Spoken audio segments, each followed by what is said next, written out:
If negotiating your salary makes you uncomfortable, this video is for you, so stay tuned.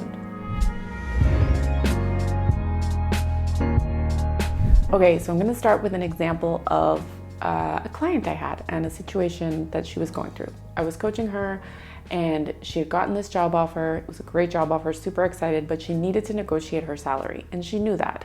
So when we talked about it, she told me what you are probably thinking when it comes that time. And she said, it feels confrontational. It feels icky. I don't want to. So here's what I told her and what I want to offer you. So the problem is not that negotiating the salary is uncomfortable. The biggest problem I find is that most people are not just willing to do it anyway and embrace the fact that it might be a little bit uncomfortable. Yes, it might be some discomfort, and that is okay, because in the end it's going to be worth it, and it's really necessary to do it. So that said, in the video I'm going to go through some ways to do it where you can feel a lot better about how you show up and how you stand for your value and what you can do to make it easier for you and do it in a way that feels good to you. Okay, so first thing, remember that once you have an offer, this is proof enough that you are valuable beyond what you've already been offered. So the reason they offered you the role in the first place is because you succeeded in showing them your value in a powerful way. So they already know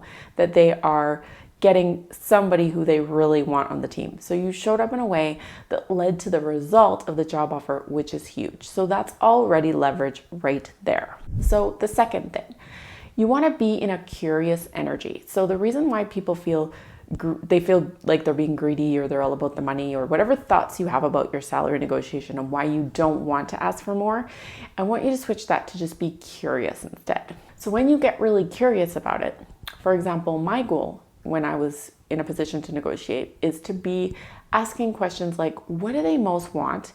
Why did they want to hire me instead of the other candidates? What is it that I offered that made them choose me? And how can I showcase that I am not just the right person for the job, but that I'm really going to bring and deliver beyond what they expect?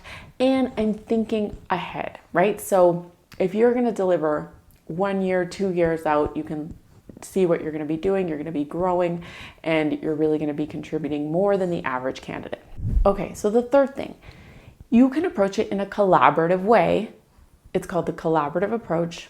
And it has made me and my clients thousands in additional salary negotiations. So I think of negotiating as a collaborative process between two people who want to make a fair deal. So when you get to this point where an organization has made a commitment of an offer to you and they're faced with this choice of whether to accept it or not, it's your job to show them what they're getting and why it's going to yield them the results in the future that they really want. And four, as I mentioned before, is just willing to take the discomfort with you if necessary.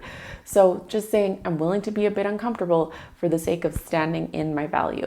So for the sake of not regretting it a few months into the job when you're working really hard and you're thinking to yourself, I really should have taken the time to ask for this extra salary, right? And I can't tell you how many times that happens, right? So accepting too quickly and not making an effort to go through that discomfort and decide to have that conversation is probably the biggest thing. Approaching salary negotiation just like you would approach a discussion in a boardroom where you may not agree with their approach to a project.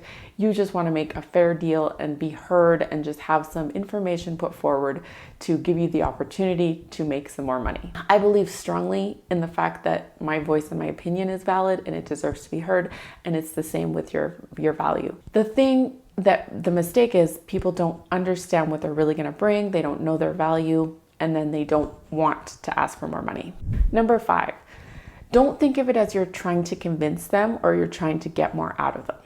So when I'm negotiating, I don't try to convince them. I just show them that the value that I bring, what I offer, what I'm asking for is worthwhile. It's good investment for them. So you want to showcase what's in it for them to give you more and have you as their person that they hire. So this is why it's so essential to be clear on your value from the beginning or it won't work, right? So as an example, if you were very clear on your value and you had no doubt in your mind that the number that you were looking for was well-deserved, and you already know that, if you were confident in that and you knew that you deserved what you were asking for, then you might say something like, I understand that this is a good place to start for an average candidate, but with my background or with my skills or with my whatever it is that you bring, your specific value, I was wondering if you might consider any flexibility here since I bring X, Y, and Z to the table. Is this something that you might consider, right? So you open up the discussion that way. Now, there are dozens of things you might say, dozens of things they might say to you. They might say no. Most people will accept the first no, and then they will be disgruntled later on into the position. So I don't want that for you. There are lots of tools to respond to each of their counter offers or objections, but you have to stand in your own value first or none of it will work. If you want more help from me, I have lots more to share with you, starting with a free workshop. It's called 4 Simple Steps to Getting a Better Job. When you sign up, by the end, you'll know how to create infinite opportunities, so you'll never have to worry about where your next job opportunity is coming from.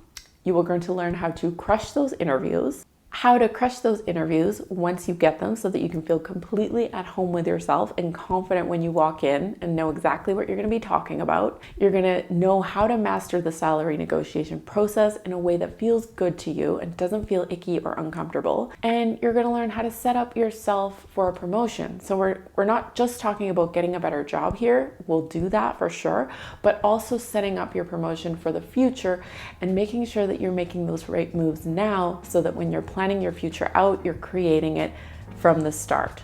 So click below to sign up to watch that. You're going to get instant access to it right away once you sign up, and I will see you on the other side. If you like the video, feel free to subscribe to the channel, give me a thumbs up or a thumbs down to watch another video. Click here to watch another one in this series. Click here, and I will see you in the next video.